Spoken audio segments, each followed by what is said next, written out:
Okay, good afternoon, and I'll wish you a Merry Christmas. This is December 23rd, so we're a little early.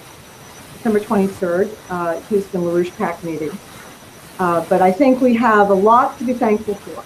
There are a lot of miracles.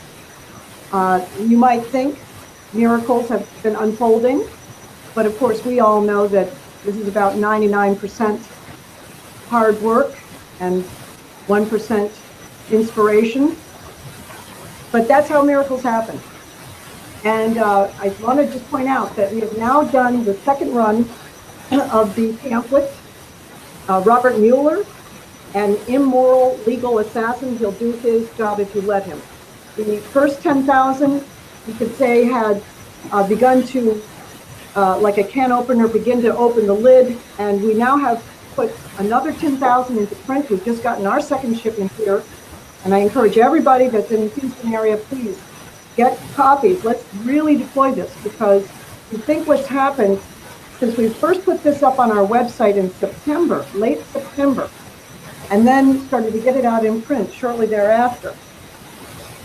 We have caused the kind of avalanche, not just against Robert Mueller, but what we intend to do, and this would be the miracle of all miracles, is to bring down the British Empire with it. And I might remind you, it was in Christmas night of 1776 that George Washington crossed the Delaware in one of the first and most important victories of the American Revolution. So I would say we can take great pride but gear up, because we have yet another major battle to win, and our goal is, we will be getting now the new pamphlet out, but let me first put up the Raphael. I want to show you something I just found. I thought it was really beautiful. This is a Raphael. Take just a few seconds to get this up.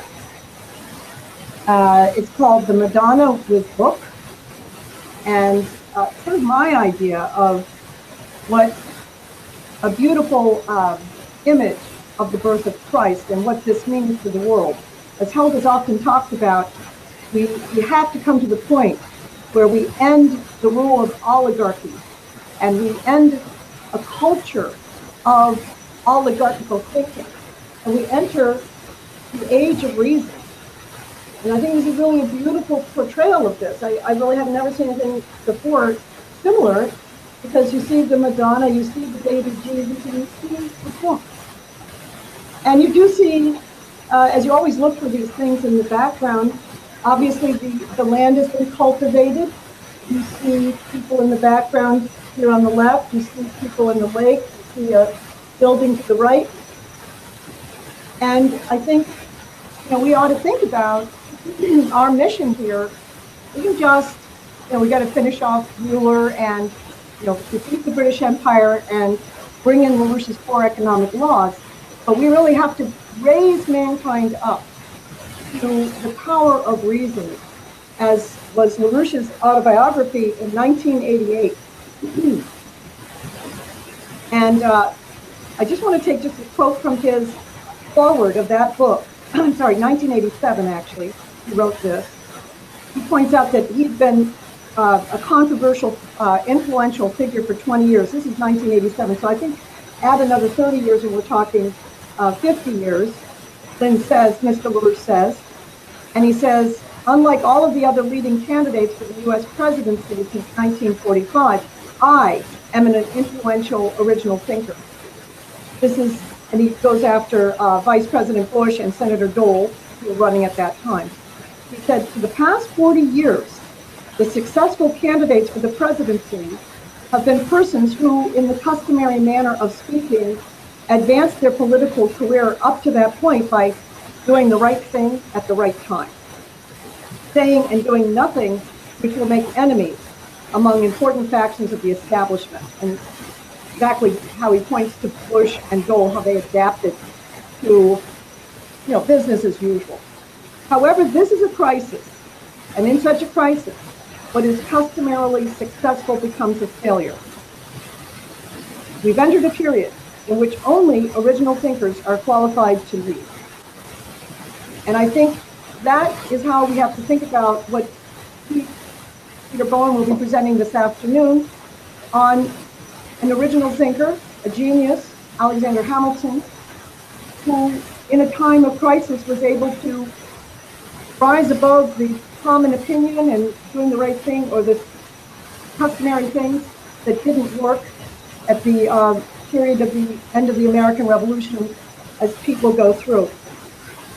So, I mean, with that image in our mind and the idea of the power of reason, and we are entering an age where, no doubt, we are seeing examples that there is more and more capability of grasping this reason. I'll just go through a few updates because with this pamphlet on Robert Mueller, we have created some miracles. And we'll have, I'll go through that in a moment. But we also have a lot of work to do. You can put the lights on for a minute. Because this week, as an example, President Trump gave an address with the National Security Direct Doctrine, Security Strategic Doctrine, National Strategic Security Doctrine this week. Normally this would be given probably, I guess, by the head of the National Security Agency, which is McMaster. Trump himself delivered this. And he changed the language somewhat of the document as it was written, and clearly written by people like General McMaster, who was a geopolitician. And I want to remind you who was the choice for the NSA chief before McMaster. Remember? Michael Flynn.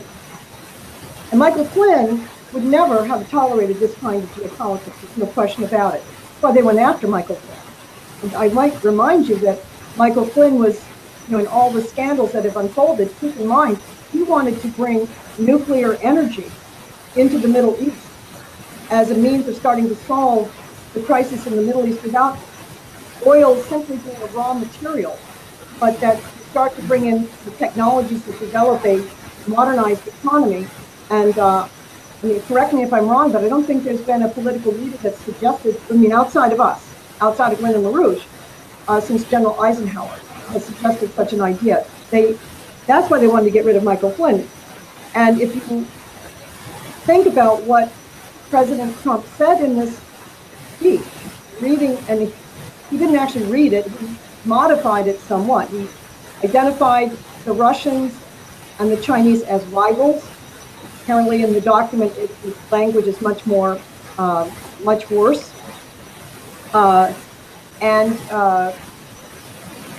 Basically identifying, that there's conflict between the United States, Russia, and China. Now, this is after Trump has made a tremendous breakthrough in relationships, both with President Xi Jinping of China and President Putin of Russia.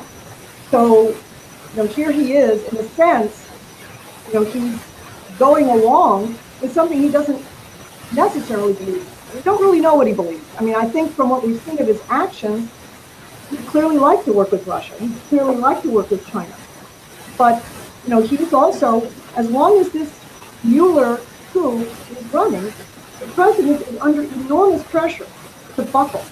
And this is an example where clearly, he should not have gone along with the language that would even identify Russia and China as anything but allies. Now, if you want to see where this could head, let's put up the next. This is the cover of Newsweek. Newsweek, I want to say. Newsweek this week. It says, Putin is preparing for World War III. Yeah, that's bad news. But why would you say fake news? It's fake news. But this is the latest, this is the Christmas edition of Newsweek. And anybody who knows what the Russians are actually doing, whatever military maneuvers they're conducting, whatever, quote, military exercises, military buildup, the Russians are reacting to the aggression that NATO has shown. And I don't have the figures in front of me, but if you compare even a year ago, 2 years ago, the number of NATO exercises, and this even includes around Ukraine, to this latest year of NATO exercises up to the border of Russia, which we had promised at the time that the Cold War supposedly ended, that such exercises would not go to the border of Russia, yet we're threatening Russia directly. They have doubled in numbers in the last year alone. What would you do if you're the Russians? And I mean, it's not just Newsweek. NPR ran, and of course that's funded by the government, US government, but you begin to get a sense that there's two factions in our government. And this geopolitical faction ranting about Putin with the Russian dissident Kasparov, ranting about Putin as a dictator with no support from his population. Now, all the polls I've heard about in Russia show Putin is wildly popular and likely to be reelected. You know, he's running for president again of Russia. And then they were NPR praising Obama's director of national intelligence, James Clapper, for saying that this Putin knows how to handle an asset, and that's what he's doing with President Trump. So he put together this kind of propaganda, and Bild Zeitung ran a similar headline, again, lied even about the size of the NATO exercise called the PAD, the Russian exercise, the PAD, 2017, claiming that the Russians had 100,000 troops, probably more like 10 to 20,000 troops. So I just point this out because we can't take for granted, you know, with the breakthroughs that we've made so far, that this is going to be a smooth path, a smooth sail on to getting this Mueller coup brought down. We have to bring it down, because if you leave the enemy to play like this with the minds of our population, it's very deadly. They're in pretty bad shape with traffic. After the Amazon marijuana. Yeah. This is oh, very. Okay, good. Probably can't afford to pay a staff anymore. I can't imagine people pay for a subscription or go to the news. I wasn't even going to go buy it.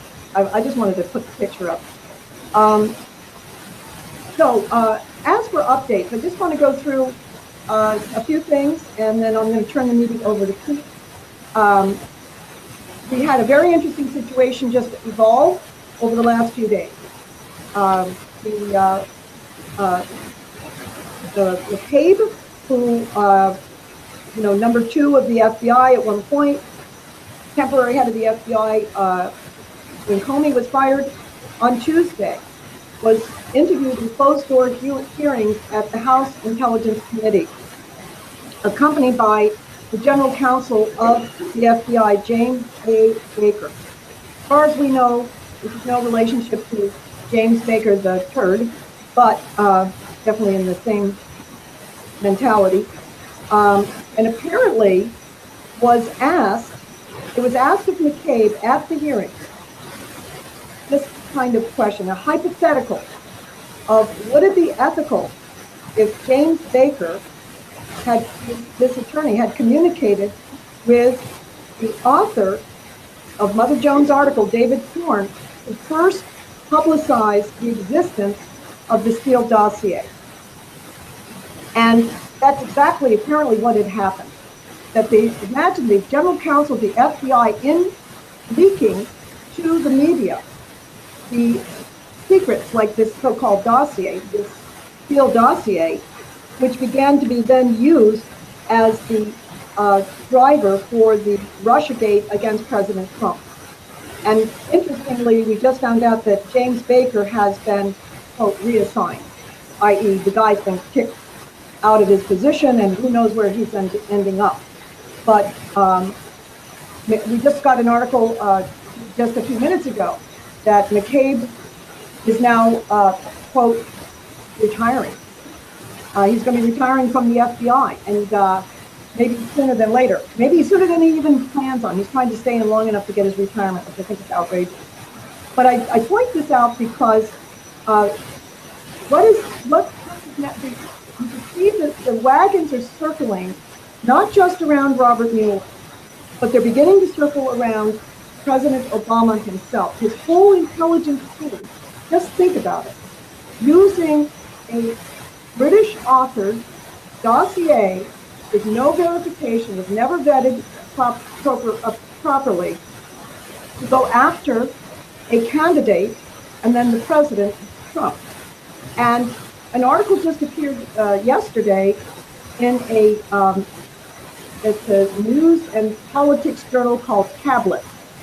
And it's apparently very respected. A lot of young professionals read this, a large Jewish audience. Headline: Did President Obama read the Steele dossier in the White House last August? And it starts to date. The investigation into the Fusion GPS manufactured collusion scandal has focused largely on the firm itself, its allies, news media, as well as contacts in the Department of Justice and FBI. But it says, however, if a sitting president used the instruments of state, including the intelligence community, to disseminate and legitimize a piece of paid opposition research in order to first obtain warrants to spy on the other's party, and then to delegitimize the results of an election once the other party's candidate won, we are looking at a scandal that dwarfs Watergate. It goes on to say, and I think this is really true, the involvement of sitting intelligence officials, we know some of the names, Brennan, Clapper, Comey, and so on, McCabe, and a sitting president, Obama, in such a campaign should be a frightening thought, even to people who despise Trump and oppose every single one of his policies, especially in an age where the possibilities for such abuses have been multiplied by the power of secret courts. Now, you can go through the article yourself. The details I'm not going to, really go through at all here, but I do think it's rather interesting. Towards the end, it points out that around June 23rd, according to the Washington Post, whatever source that you want to take it for, an envelope with extraordinary handling restrictions arrived at the White House. It was sent by courier from the CIA. It carried eyes-only instructions that its contents be shown to just 4 people: President Barack Obama and 3 senior aides. And the implication of this article is that was the Steele dossier being hand-delivered to President Obama.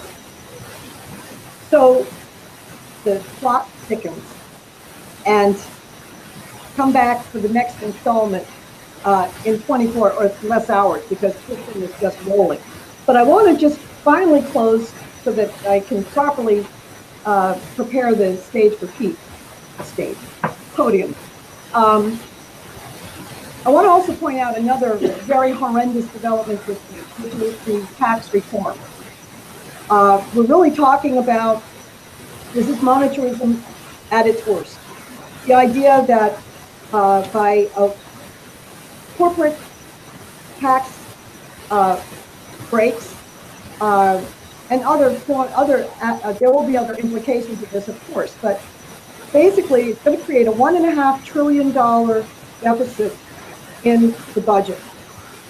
And this, from everybody's knowledge of how the CEOs of corporations work, and even the corporation executives themselves, at a meeting with Gary Cohn, where they did a poll of these corporate executives about what would they do with such a tax break. Would they be opening more jobs? Would they be investing in infrastructure? Would they be improving wages? None of the above. They're going to buy their own stock. They're going to go buy each other's stock. This could add more fuel to the stock market. And this bubble isn't going to last much longer.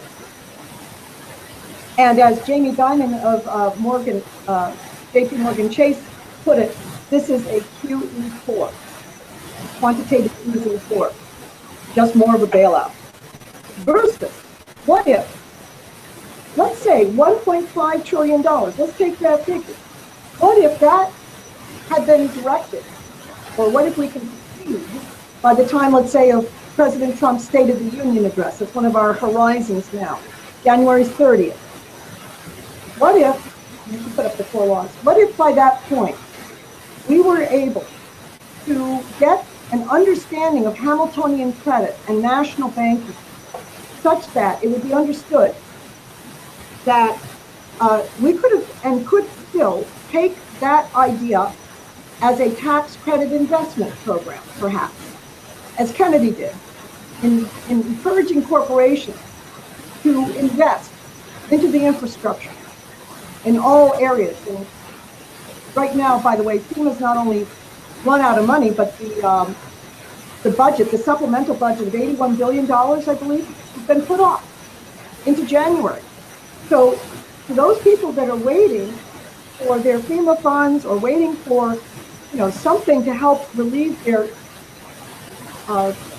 crisis, which is still, for many people, the lives they're living every day after Harvey, just here, not to mention Irma in Florida, and God knows what's going on in Puerto Rico. I know if 80% of Puerto Rico does not have full electricity, and I think the other 20% are on generators.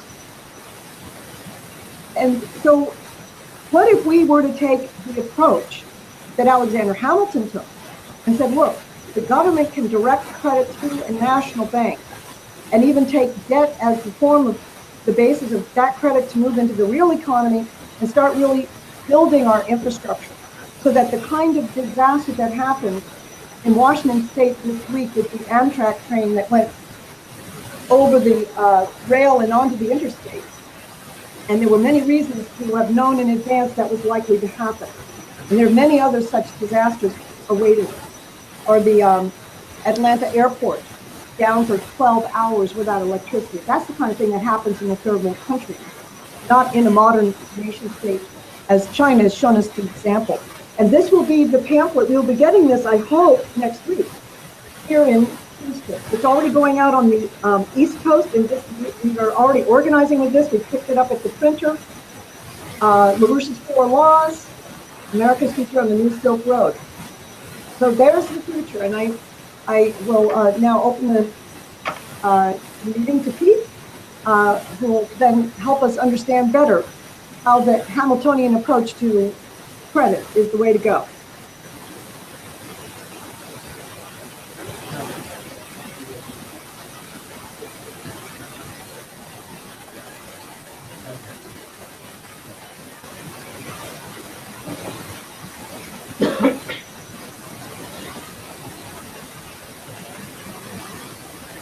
Okay, well, the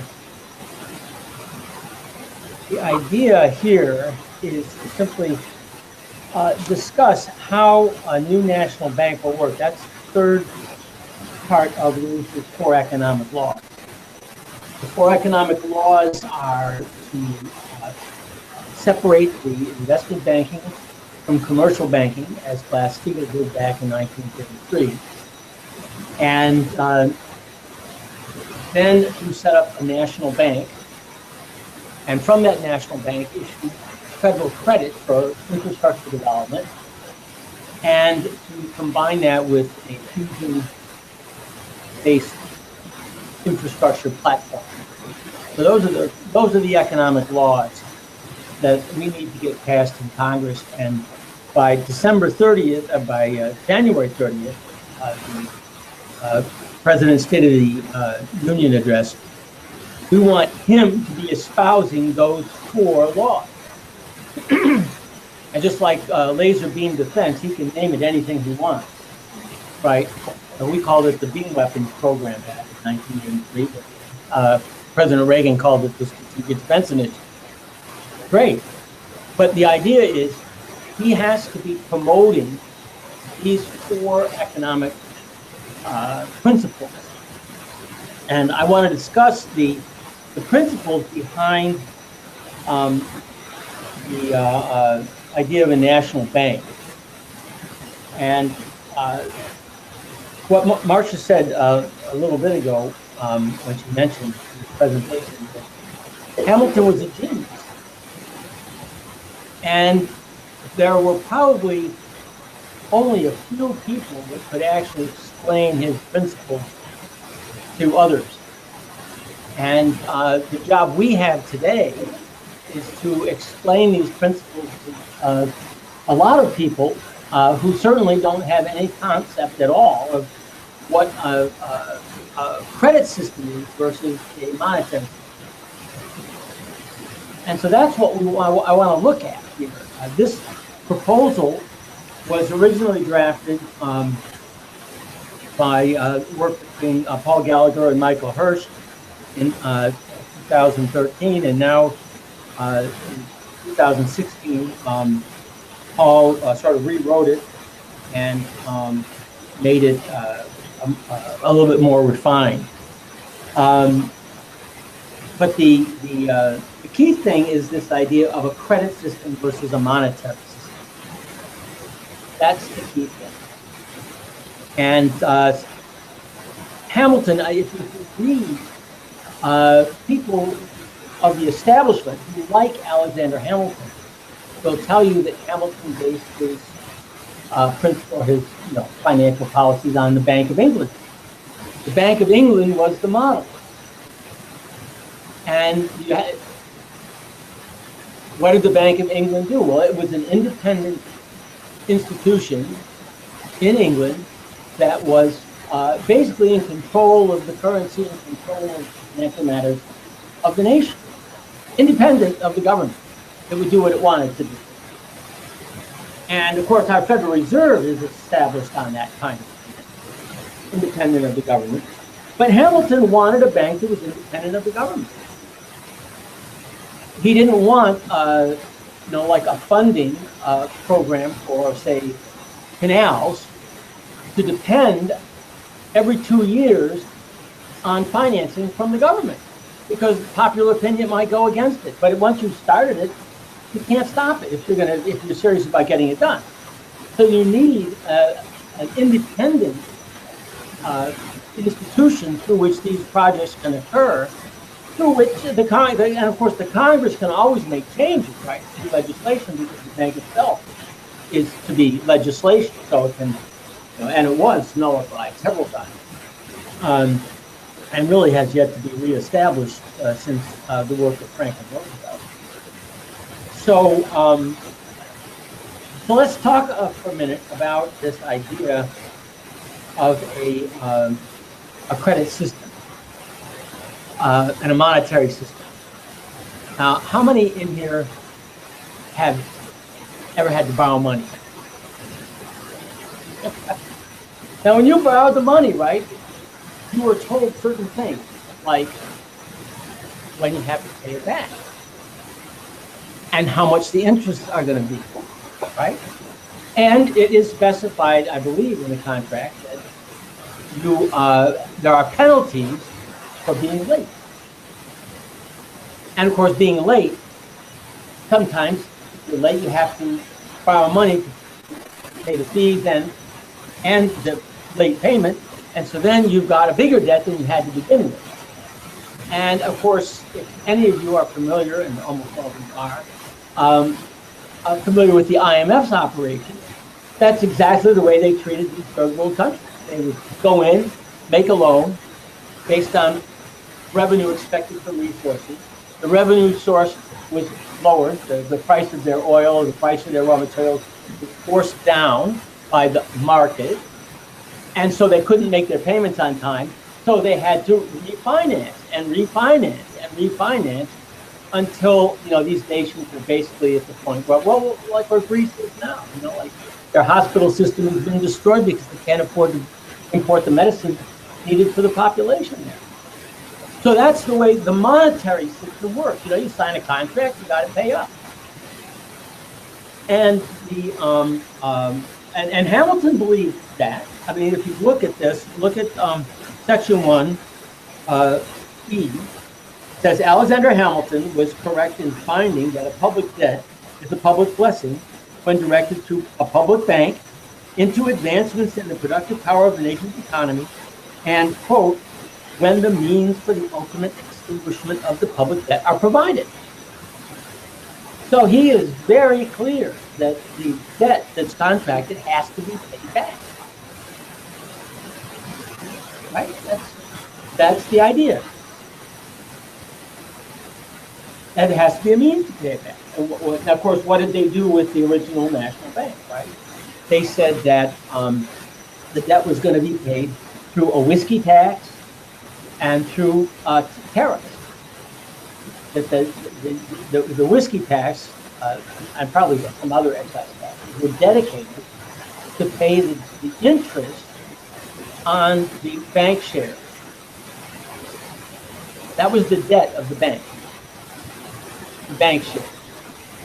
So people took their revolutionary debt, they went to the Treasury and they purchased shares in the bank with their,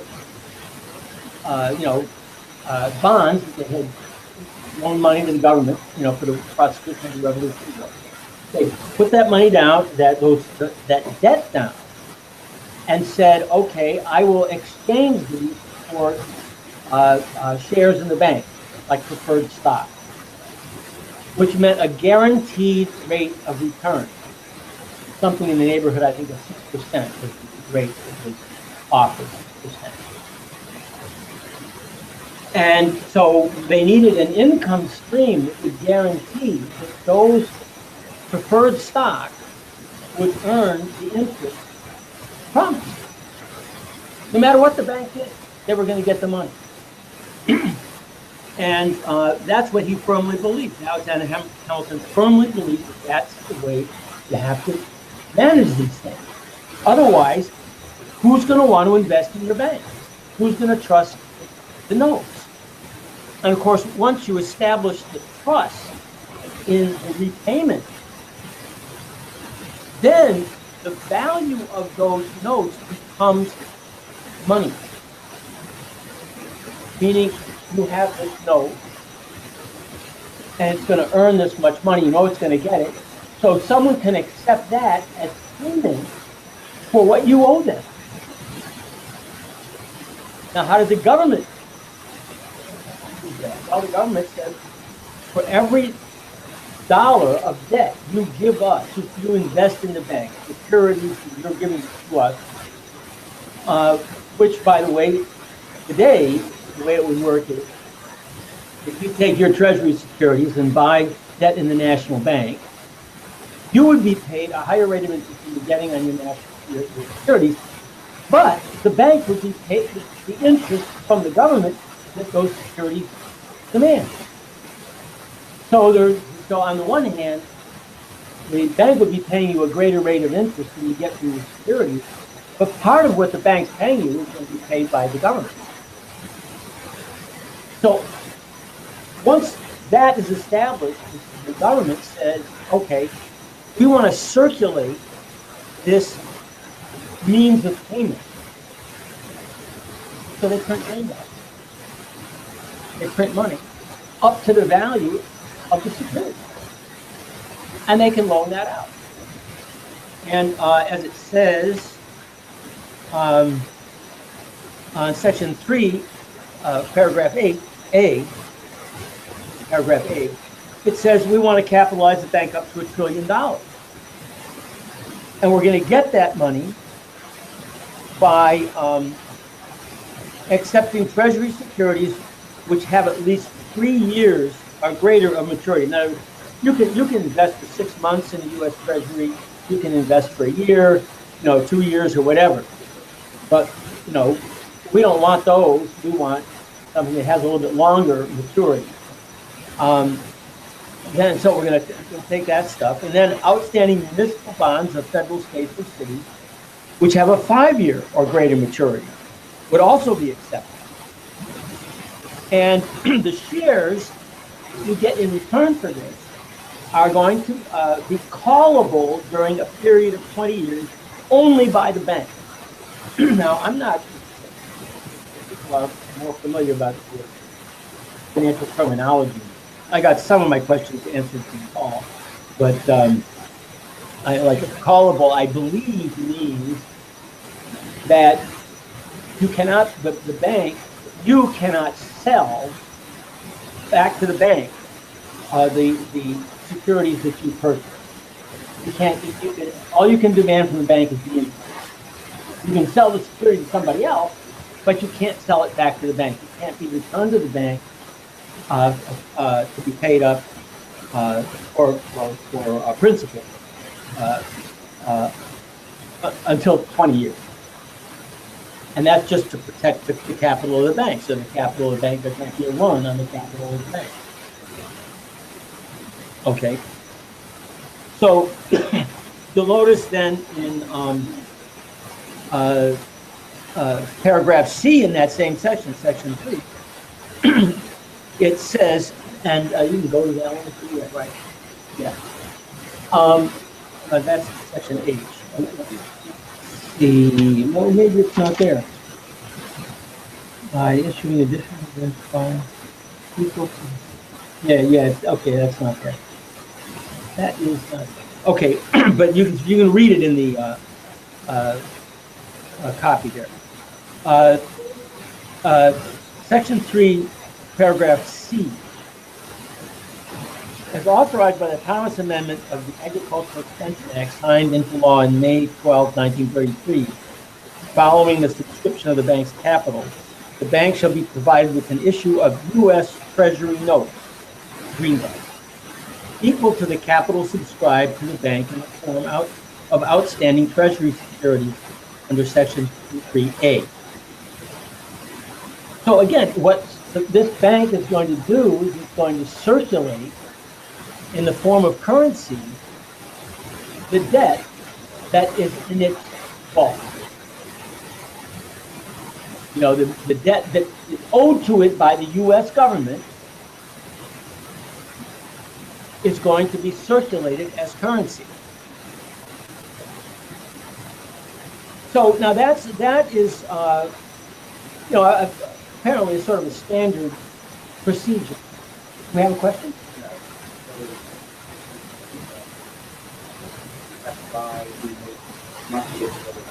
We have made 100 muskets and we got a receipt for the 100 muskets. We didn't actually get paid.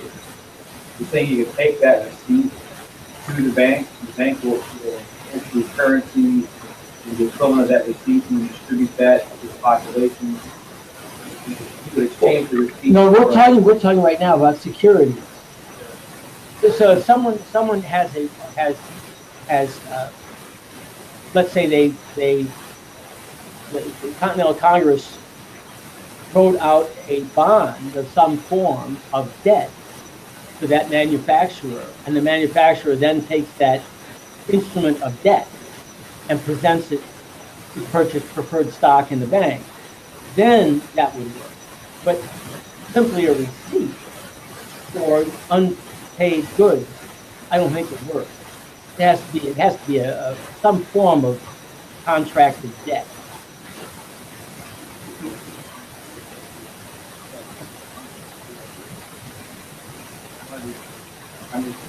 If the person has been paid, then why would we use debt to capitalize the bank first? Kind of what Well, the muskets were probably purchased by money that was borrowed by the government to get the muskets. That's where the money would have come from. And if they didn't get paid, it was because the comptrollers were dereliction in their duty, or they just didn't, the money that they borrowed didn't show up. Right. Right. I mean, you have to realize that the big controversy that Hamilton had to resolve is not that kind of thing, but it's rather, let's say I purchase a bond from the revolutionary government. I gave them $1,000 expecting that I'd be paid, et cetera, et cetera. And I'm holding this bond. The Revolutionary War has been won. I haven't been paid any interest. I haven't been paid anything. And I need to rebuild my barn. It got blown up in the Revolutionary War. So I need money. And I have this security which is not earning me any money. And in fact, there's a lot of people like that. And so some guy from New York comes along and says, well, I'll give you $500 Hey, well, that's $500 I don't have. I need it. Okay, I'll take it. You know, this guy's got the bond. And what Hamilton was faced with, and what the nation was faced with, was how do you deal with that?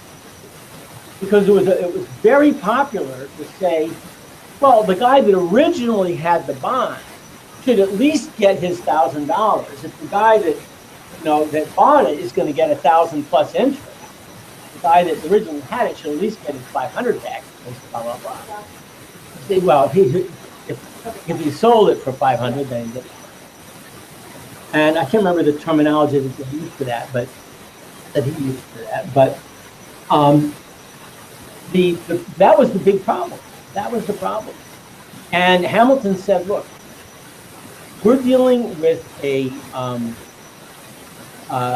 market instrument, and we're talking about the public credit. We're not talking about honor among, revolutionaries or whatever, right? We're talking about public credit.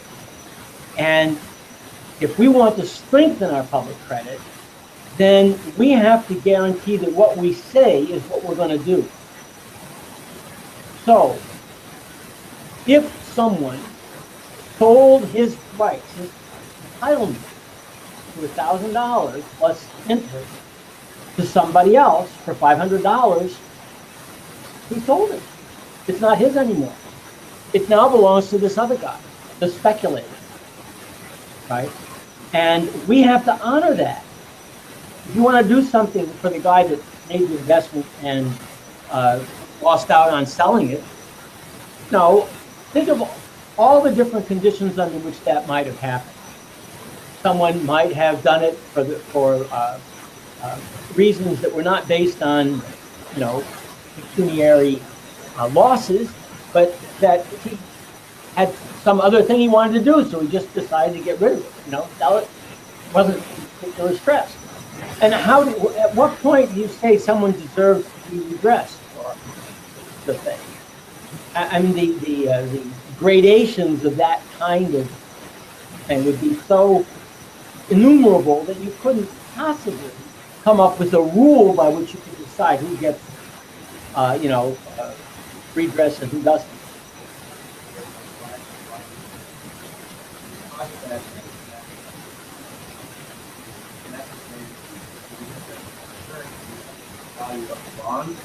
With the interest, or just the value? Well, they had, okay, you're sort of mixing up a couple of things. The first thing he does is takes it and purchases preferred stock in the bond, in the bank, preferred stock. That's what he does. But if you own U.S. Treasuries, you'll be able to go to the National Bank and purchase preferred stock. Well, it is publicly traded, but preferred stock means that your dividend does not depend on the financial conditions or the profitability of the current cycle of production. Like common stock means you're going to get, this year you get 2%, next year you get 10%, the year after that it's 5%, blah, blah, blah. Yeah, a negative return. But that it's losses in the value of the stock. But preferred stock is paid a fixed rate of interest for the duration of it, until it's matured. Right. So if you give $1,000 at 6%, you're going to get $60 every year. Yeah, it's guaranteed. And you also, if the company goes bankrupt, then you also, you are preferred to other creditors. So anyway, but that's the idea of preferred stock. So you buy that preferred stock, and you're going to get your 6% every year. And what's going to guarantee that? The highway tax, or some other tax that the government assigns to fund the debt. Right? Well, okay, so we've got this in the bank, and I'm going to be paying you 60%. But what the bank's purpose is not this transactional money management. We want to finance the development of our country. So we're going to take the $1,000 that you've given that you purchased in the bank. And on the basis of that debt, which it's a U.S. Treasury debt, right? The Treasury is going to pay on that debt. We're going to contract with it. It's going to get that debt. So what with that instrument, we're going to say, okay, we've got $1,000 sitting here. We need to circulate that $1,000. How are we going to do it? Well, we're going to print $1,000 and loan it out. Yeah, that's greenback. These are loaned out at a lower interest rate than the expected taxes from the bond. That would work. What the interest rate would be? I think 4% is what it says in here. But that's a legislative and a decision by the directors of the bank.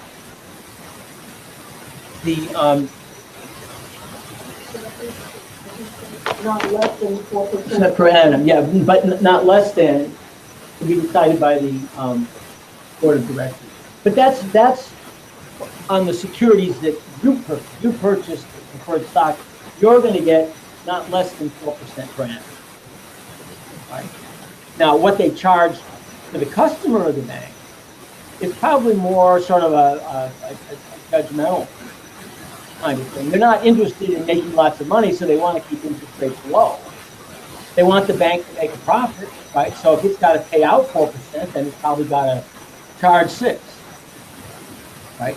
In order to finance, to run the show. You got to have some money that's above and beyond the costs of running the bank, because people who are running the bank are going to have to be paid, and the bank's going to have an office, and computers, all kinds of stuff, right? So you got to be able to get some money to do that, and so that's what will determine the interest rate the bank is going to. Anybody else have a question on that? Did you get a copy? Okay, good. So that's the kind of questions that are important to ask, because we've got to, if we're going to get people to think about how the United States government is going to somehow build a new platform, something in the neighborhood of $8 to $12 trillion infrastructure platform in the United States over the next 25 years. If we're going to think about that or plan to do it, we better understand what the principles are involved. So now you'll notice in this a couple of times. Yes. How would you capitalize the bank today? I mean, because the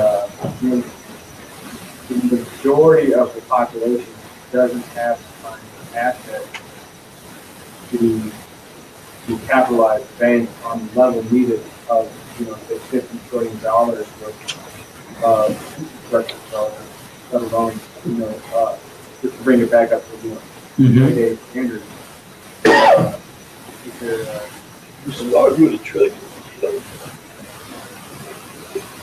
Well, no, but to capitalize it at $1 trillion. The idea, right, is that Japan, China, each have $1 trillion in U.S. securities. If they were to come and purchase the preferred stock, then we'd be there.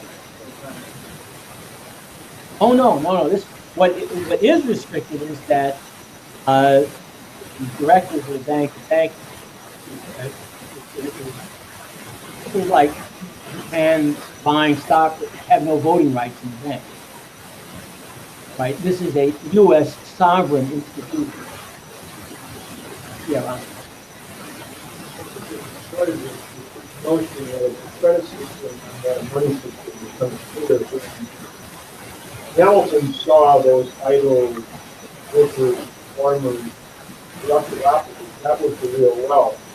But how do you realize that through insurance and kind of activity and function? It was also seen in a situation where individuals, states, foreign powers all had a demand various ways. That actually provide that life and credit for them. So look at the two systems. What he did is stabilize the system, use in that credit office as a system until a lot of things can work. But he's driven not by money exchanges, but on the potential that could be unleashed. So he's directly, like you were saying, he's these bigger projects, causing a situation for the first time that he hired this debt at record rates. It's like, so I think the question here is not so much how did all the money transactions get worked out. When you keep in mind this credit system that puts the physical economy to work, and then you see the byproduct that is Right. But that has to be codified, and that's a very important part. That is probably the most significant difference that this bank and Hamilton's bank had with the Bank of England or any other, commercial bank. It's exactly what Ron is addressing, and I don't know how well anyone out in Disneyland, internet land, in YouTube, heard what Ian was asking about, or what Ron was proposing. What Ian was asking about is the particulars of financing, which I presume gather from my answers. What Ron was saying is that the issue here is not the monetary predicates of how the bank works as a money moving instrument, but rather the intention of the bank, which is to take the productive potential that exists in the population, and activate it, bring it into motion, and that's what the money's for, to bring that into motion. How do you do that? And the way an ordinary person, an ordinary banker thinks about that is, well, okay, here's a guy's got a good idea about, setting up a computer shop in such and such a place. So I can probably safely loan him some money, and he'll make a profit, and then he'll start paying me back at such a date, such a rate of interest, etc. Right? And then Harvey comes through. Yeah. Well, no, from the standpoint of a monetary system, Harvey doesn't take any difference. You got to pay the money back. You got to pay. You get flooded out of your apartment, but you're still, quote unquote, living there with a lease. You got to pay the rent. That's a monetary system. A credit system says, what's the purpose of the credit? The credit is to cause an increase in the productive activity and the productive power of the economy. That's what the credit is. So you have Harvey come through. Okay, you can have a moratorium on your payments for the next, 6 months. Because obviously it's going to take a while to get things back in order so you can get back to business. And if you look at, and I think this is the most important part of the bill here, look at Section 5.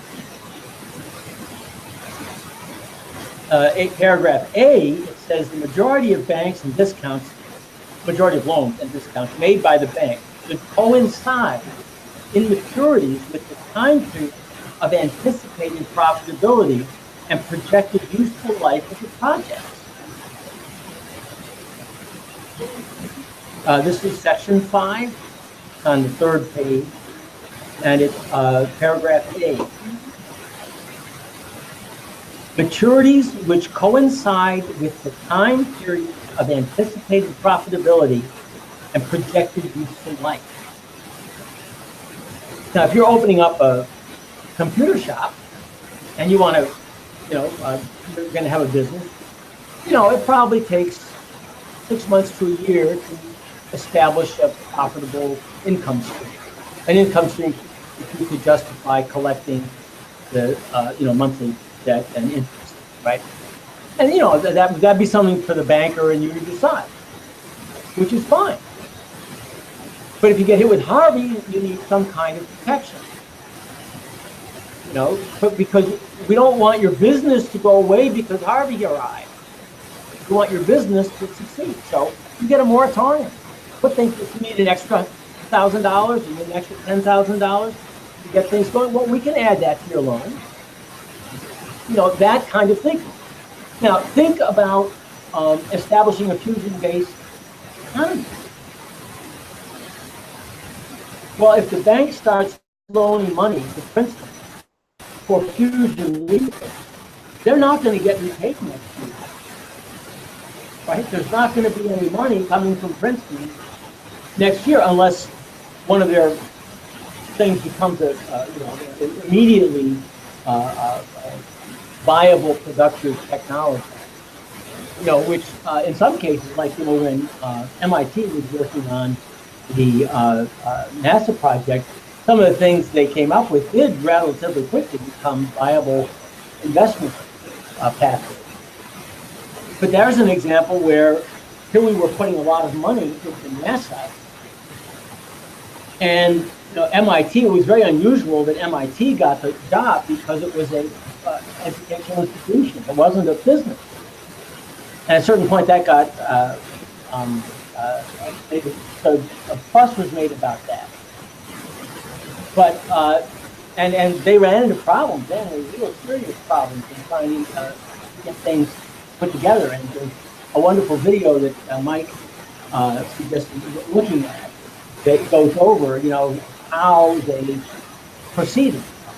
But there's an example that because of this investment over a 7 or 8 year period, what was produced was the entire computer industry that you got today in your pocket because of what they did with that money. And that has created more tax revenue than by, orders of magnitude than what was spent on creating it. I said that's how an economy is expanded. And it's that base, what that did was change the infrastructure of our country and the world. It created a new infrastructure platform, a new platform for development. Because now we have computers everywhere. I mean, one of the ways they're trying to alleviate poverty in some of these communities in China is to get them internet access so they can sell their products over the internet. And that kind of approach to what economics is really about is how do you make these things happen? And whatever you spend on it, if it's properly designed, it's going to increase the productive powers from economic activity. It's going to generate real surpluses in their economy. The productive power of people will grow. Which brings up something I saw the other day that I'm a little bit concerned about. They're taking great pride in establishing Apple in China. That this was a great financial innovation and it's going to stabilize the value or the price of apples for apple-producing communities in China. Fruit. Not it's the edible apples. Edible apples. And they say that they say it's a double-edged sword, because of the way these things work. But the management of risk is what they're talking about, so that apples can have a stable price, so that the counties in China, which overlap, the impoverished counties, many of them overlap with areas of intensive apple production. So they want to be able to stabilize the prices of apples so they can actually have the level of an income stream that is going to allow them to work with the poor population based on that income stream, and help them. I don't know if that's going to work or not. I mean, so there you go. There's an example of trying something, of putting something into motion, and they've got a lot of people buying the future. It's pretty wild. Yeah. In that 55A, Yeah. you know, the bank should coincide in the series of time periods of anticipated profitability and projected useful life. I was thinking of a farmer. For example. Yeah. Right, because you know what the growing season is. So, doesn't it benefit the bank to lend to the farmer, knowing that in how many months, 9 months, whatever it is, the farmer will have crop produced and be able to pay profit because he's been allowed to invest in the fertilizer and the equipment and stuff that's needed to farm in the first place. Whereas the monetary system doesn't look at it. Right. And what, of course, the thing that the farmer has been faced with, that has created this issue of parity, is the instability in pricing. So you contract that at a certain, on the basis of a certain price, in your corn, your wheat, and your soybeans, or whatever it is, and then the price drops, and so you don't have the money to pay back your debt, so now you have to refinance the debt and finance the crop for the next year. So it's, these are the kinds of things that the monetary system doesn't, crises that the monetary system doesn't alleviate. You have to have a credit system so that the, just like we were calling for a moratorium, on this, the housing bubble, and the housing bubble first. We wanted a moratorium on all of the mortgages which were going underwater. Okay, don't pay for a while. Let's get things stabilized and find out what the real value of your property is, and we'll go from there. But of course, we didn't do that because we're protecting the monetary system. So it's the mature, and as I was pointing out, it's just like, what's the maturity of the investment in future? Right? I mean, it certainly isn't 12 months. It probably isn't even 20 years. You know, but the idea is that that's what you have to have in mind. Now, if you read the next paragraph, the bank may make loans to companies involved in manufacturing related to the purpose of Section 2. For such companies, additional needs of capital expansion, where those companies can show that the additional capital cannot be obtained from local or regional private commercial banks. So there you have again the idea that if you didn't get enough money, that doesn't mean you have to pay back what you borrowed first to get an additional amount. If you were undercapitalized to start, then we can allow you to get more capital. And this is being written into the bank's charter. I mean, that's what's important. So bankers, as we all know from the movie It's a Wonderful Life, you know, bankers can make decisions not to force you, you know, into bankruptcy or blah, blah, blah. They can do that. Of course, then they're in a subservient to the financial system on top, which makes it pretty difficult. It's like when savings and loan institutions are giving out loans at 6% to build a house, and they borrowed the money to give you that loan at 10%. That was a problem. And, you know, that created a real problem in our system. We shut down all the things. Or they had to sell them out or whatever. They got rid of them. So then in paragraph C, the bank may extend the time for payment of a loan through renewal of the loan, substitution of new obligations, like rewriting it, or otherwise with the maximum time for such renewal to be established by the bank board of directors. The bank may make such a further loan for completion of projects or additions, improvements, or extensions, which will increase the assurance that the borrower will repay the entire loan or loan. That's a lot of wiggle room that's written in there, right? And so this is what I think the difference between a monetary system and a credit system is. A credit system is based on intention. And it's not always immediately quantifiable. But there are mechanisms through which we can establish the kind of institutions we need so that we can say, we can take this $1 trillion, we're going to be paying our 6% interest on it, or whatever, or 4%. Yeah, 4%. Paying our 4% interest on that $1 trillion, and we're going to be investing this all over the country in projects, to get going. And this 4% is not going to be based on the repayment of those loans. It's going to be based on the highway tax. It's going to be based on some other income stream assigned to the bank by the government. So some of the loans we make will probably pay off in 5-10 years and start increasing the productive activity of the region into which the investment is made, so that there's a greater tax revenue base, and that will be coming into the government, and that will pay for the 4% that the bank has to, or that'll pay for the securities that the bank has in its vault, U.S. government securities, the treasuries that it has taken in form of payment for the preferred stock.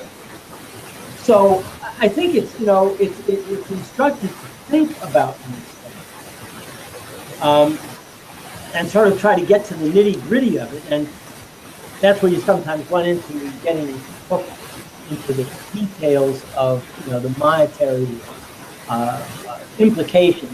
Who's going to pay what and how, which all has to be worked out. You have to work all those details out because you can't run a bank if you don't have them worked out. The concept under which it's organized is what is the crucial thing, because all banks make loans and expect repayment. And so what's the intention of the loan is the thing that has to be understood. And Hamilton had his own battle with this stuff. He got together with some financiers after the Revolutionary, after the Constitution. If you read in the public credit, in the report on the public credit, it says that we now with this Constitution, which he organized, he put together basically, he and Benjamin Franklin put together the Constitution, and now that we've got our Constitution, now we can talk about public credit, because now we have an instance of centralized authority that can carry out the job that needs to be done. And he wanted to show this can work. So he and his buddies got together and raised about $500,000. Now, in 1791, that's a lot of money, right? $500,000. And they got a tax break in perpetuity from the state of New Jersey. And they were given control over the Passaic Falls. It's called the Passaic River. And I think I have a picture of it there somewhere. I'll tell you which one it is. Number 10. Oh, there it is, right there. And the idea was, it's kind of funny, that in July of 1778, Washington and Hamilton and others took a break to look at the falls, had a picnic over there. And it must have occurred at that point to Hamilton that, boy, there's a lot of power in that water, So in 1791, when they set up the Society for Nuclear Manufacturing, they put together the sum of $500,000. And you go to 11. They were allowed by law to raise $100,000 by lottery, selling lottery tickets. And there are a couple of them that are doing that. Literally a lottery. I don't know what they got paid. The reduction is 15%. Anyway, it's the idea was you purchase it And if there's a number got drawn, they get the money. And they raised money. I don't know if they were authorized to raise $100,000. I don't know for it. But now what happened was what they wanted to do was get involved in textile manufacturing, and it required some sophisticated equipment.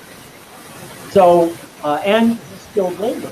And they looked around in the United States, and we didn't have it. We didn't have the means of producing the material, the machinery that was needed, and we didn't have the skilled labor. So they sent a guy to Europe with $50,000 in his pocket to recruit skilled labor and buy machinery, and got on a ship, and that was the last anybody ever saw of him. Just absconded with the $50,000. And this guy, William Durer, who was a friend of Hamilton, and had, they had engaged in certain kinds of stuff. He was a speculator. He was a financial speculator, and he got in trouble. He actually wound up in jail, so debtor's prison.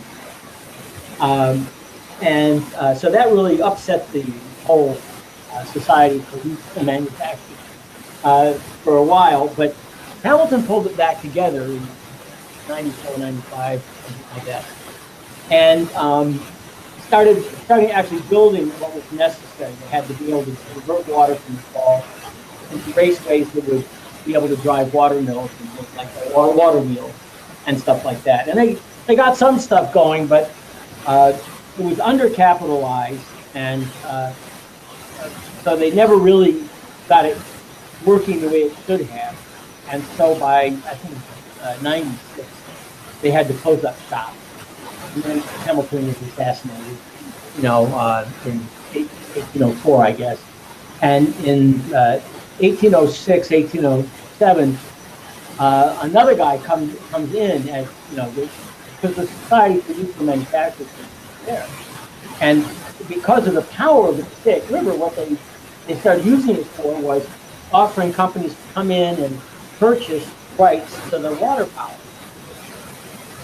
And this worked, in various ways, all the way up to 1900. So for a century, it was an operating, a going concern. And of course, in the 80s, what was developing then was electricity, and which is an interesting thing to think about, because that's with a whole new platform, right? That was a whole new platform for the economy. Because what did the water wheels, or even steam engines, what did they do? They turned wheels. And then the wheels had to be connected by pulleys and belts to the machinery. So you couldn't have a machine in one corner of your factory and then decide the next week it was more efficient over here, because the pulley system had it over there, and you'd have to rework the whole pulley system. You can't change. With an electric motor, you can change. And so that kind of thing sort of demonstrates what it means to go from one. If you think of Lynn's term, potential relative population density, is that what Hamilton had discovered, and it's really important for people to understand that he discovered this as an economic idea and put it into practice, this idea of a credit system. That it's the purpose of the nation to develop its population, and the mechanism, the means by which that can be done, is a credit system. And he basically discovered that idea because he saw the workings of this stuff in St. Croix, where he was the clerk for a local store manager, and apparently he was really good at it.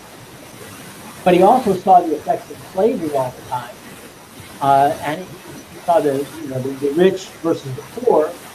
And, when he got to the United States, he was one of the most avid supporters of manumission.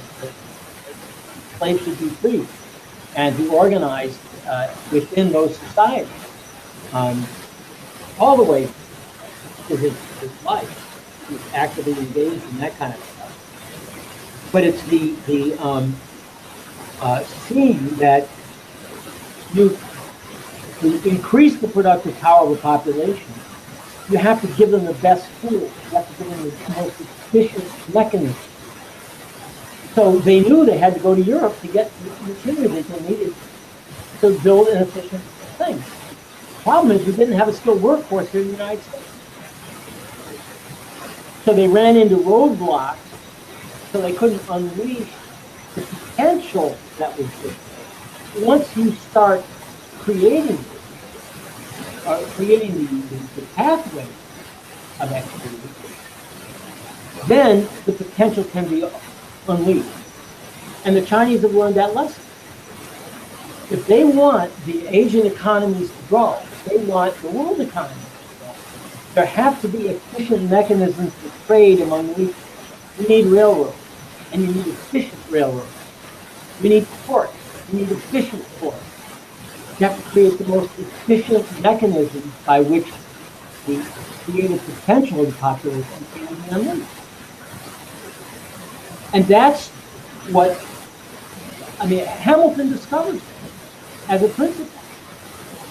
And it's rediscovered by John Quincy Adams, it's rediscovered by Abraham Lincoln, it's rediscovered by FDR. And it's not only rediscovered by Lynn, but it's recreated in a very important way. Because what Lynn is saying is we can measure the potential of a population given a certain economic platform, certain infrastructure platform, technology platform from which that society is operating. And we can measure that from the standpoint of what we've had in the past and what we expect in the future. And the kind of economics that means it's not a money game. It's how many workers do you have? What are the tools in their hands? How much can they produce today? If we give them this new tool, how much are they going to be able to produce? How's it going to work? And that's what the bank is supposed to engender. It's supposed to create that condition where those possibilities can be activated. And of course, it's going to return to the bank eventually. It's not the loans they make when paid off are going to bring the bank a profit. So that profit can go right back into the economy in that same way, with a different level of, expectation, a higher level of time.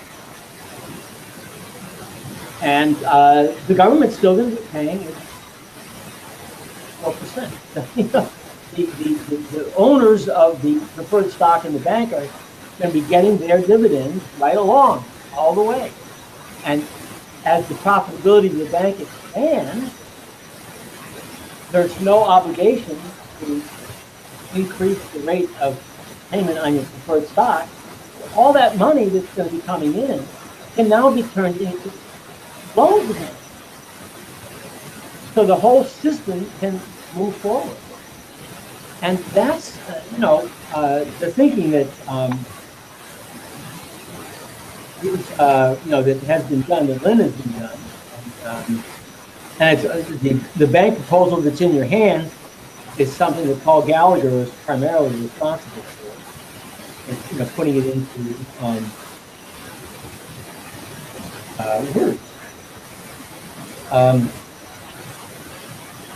So that's it. There's a couple of little things that you might want to think about. Think about how a standard gauge railroad is going to change the potential of Africa. Right? Or think about how a fusion power platform could change the United States. Fusion power, it means having virtually free electricity. Any amount of electricity you want, you can have for almost nothing. provided you make the investment in the delivery, and you have to have a business to sustain it. A fusion torch. You don't. All you need is landfill dump for your resource. We got lots of landfill, right? And then, of course, the fusion, of course, is absolutely critical for colonizing the solar system. And then after that, who knows? Who knows what we're going to discover about the laws of the galaxy? Any other questions? I was thinking that Mr. LaRouche Lynn is always focused on the notion of political economy. Obviously, live on pretty big to anybody. Well, that's a political economy. Finding out many players, it's actually quite political itself in terms of how it's actually moved. But you have a political economy where you're looking down the road, 50 years, 100 years, in terms of where you have to outlay of credit to make this living organism.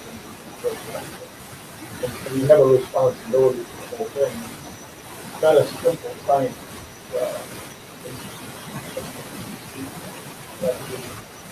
It's driven by this activity. Where do we have to fusion economy you talk about it.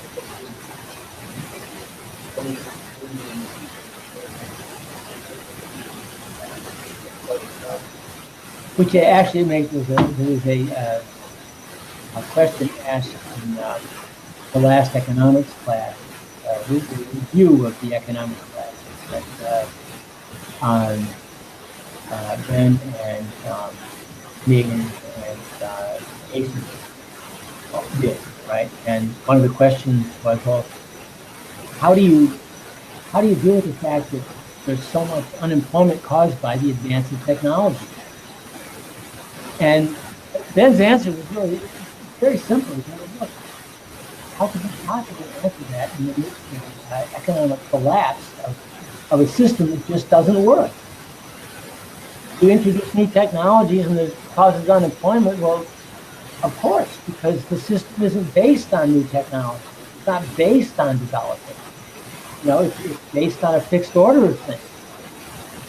And like what you just said, surprises me. I mean, 24 billion people to run a 50-based economy. I mean, just think about the level of employment, the intellectual level of employment of those 24 billion people. They are not going to be working with a shovel in their hand.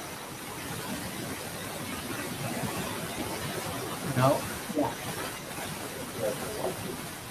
I talked to Anita. You know, I'm with the Harris Springs Resource. Oh, I need it. Yes.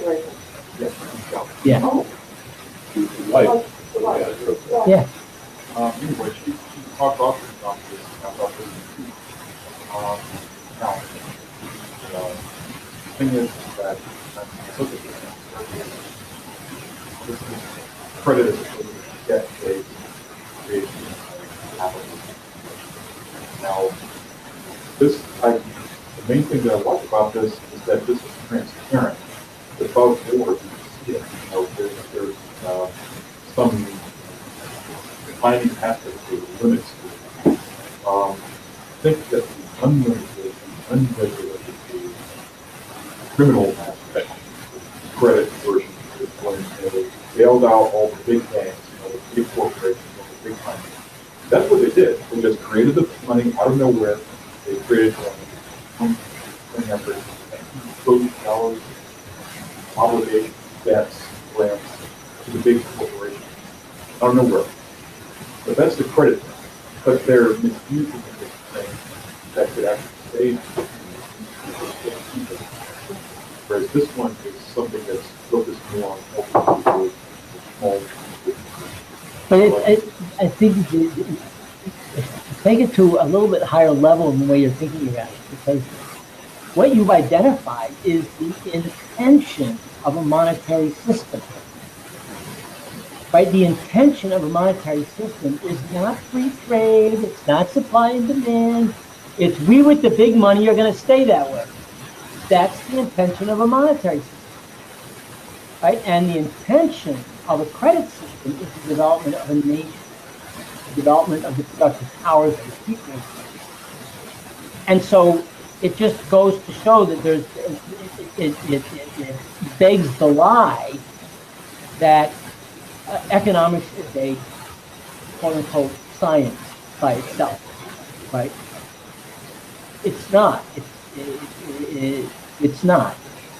Economics is a political economy. It's a decision process, and it's the most sophisticated science that we know, because it is a science of political economy, and it has to do with loving mankind, which is at the center of it, and recognizing that mankind, through its creative genius, which only mankind has as far as we know, it's through that loving of mankind that we make the transformations necessary. We make the discoveries because we love mankind. We turn it into, productive power because we love mankind. And that's the purpose.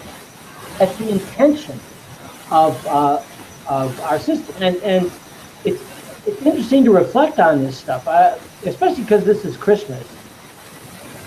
We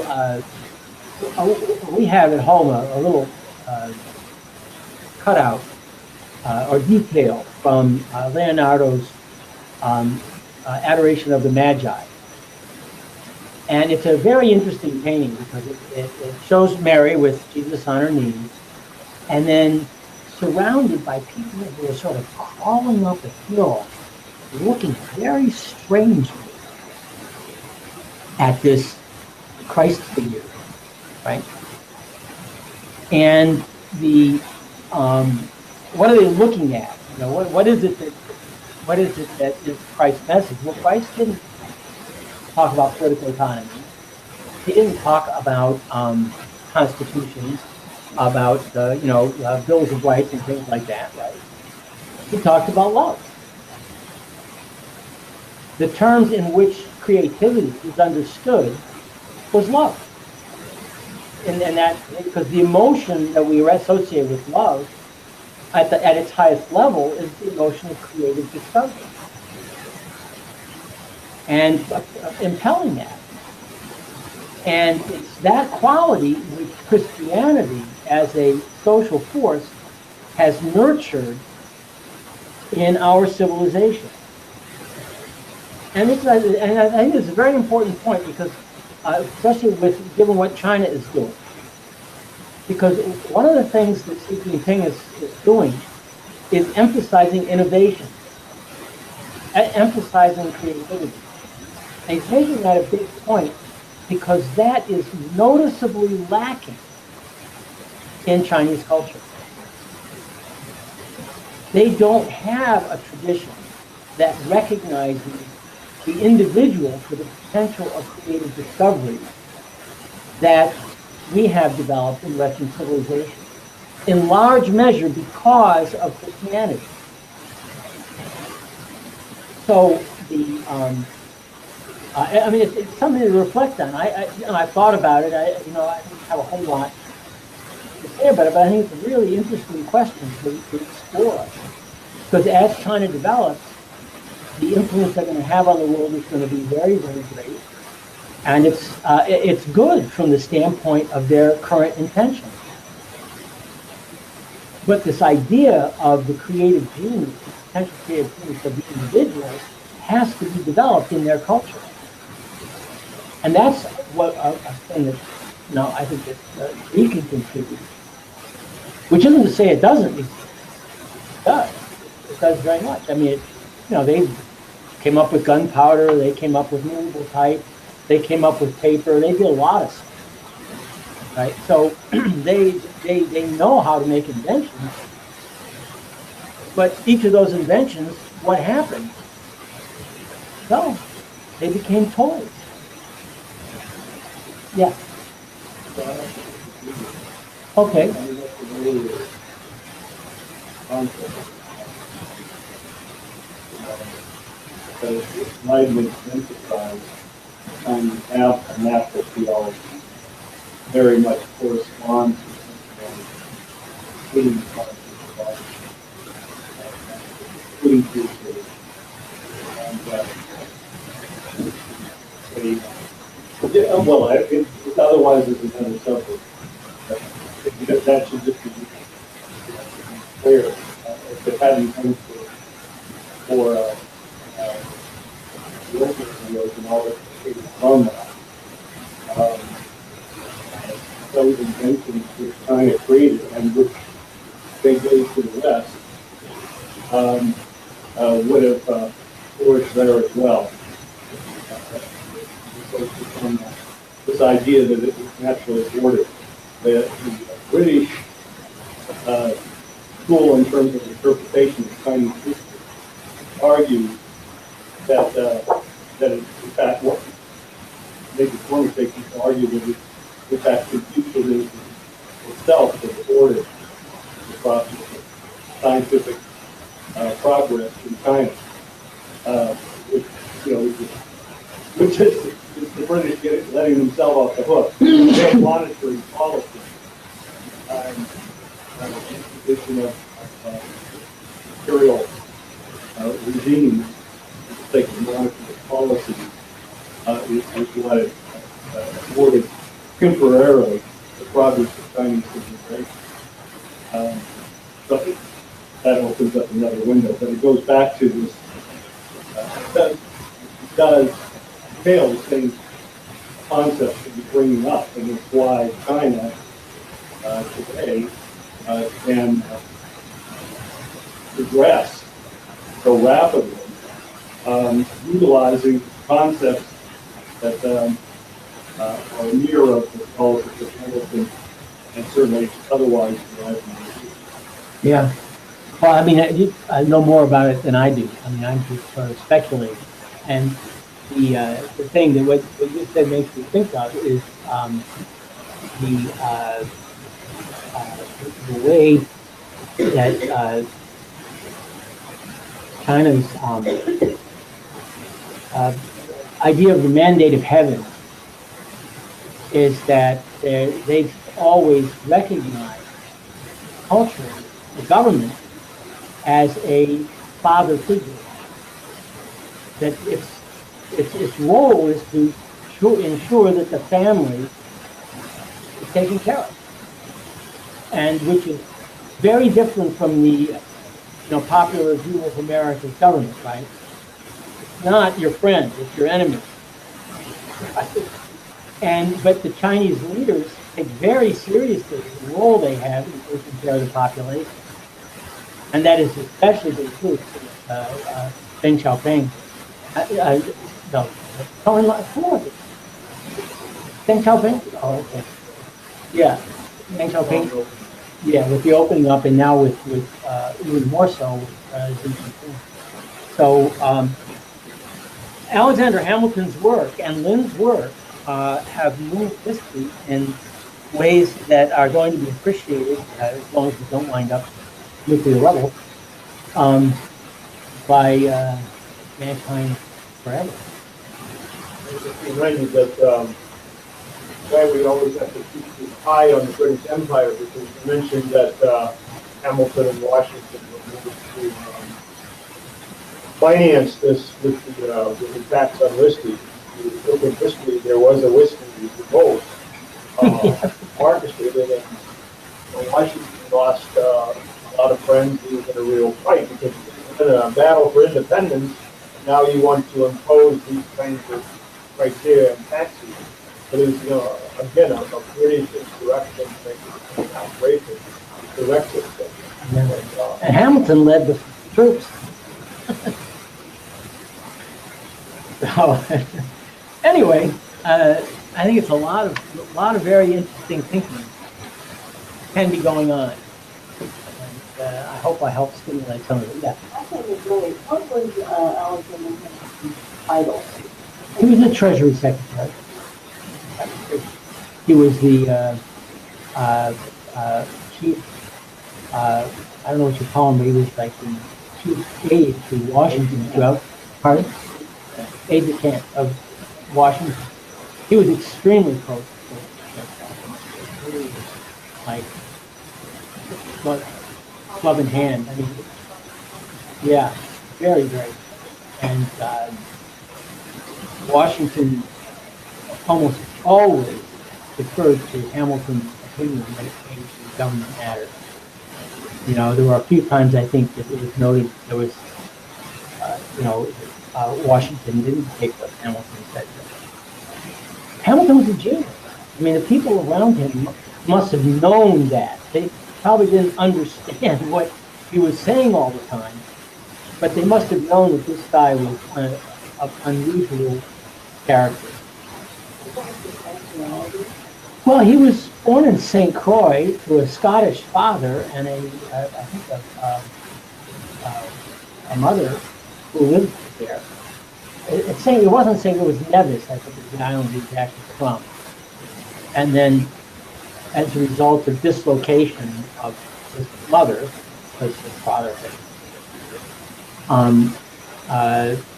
they wound up in a situation where they were in need and left the island of Nevis. St. Croix, an island, or is that the city?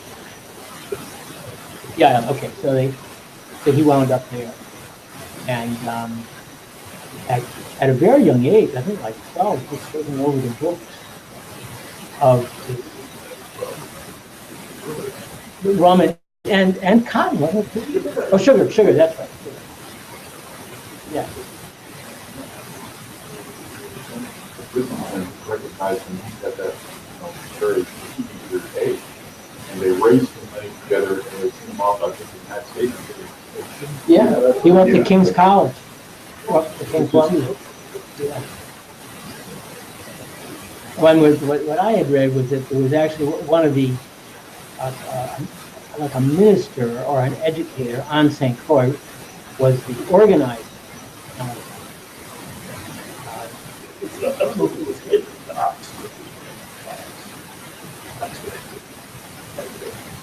Oh, okay. So yeah, okay. So that would have been from the United States and a business connection of people in St. Croix.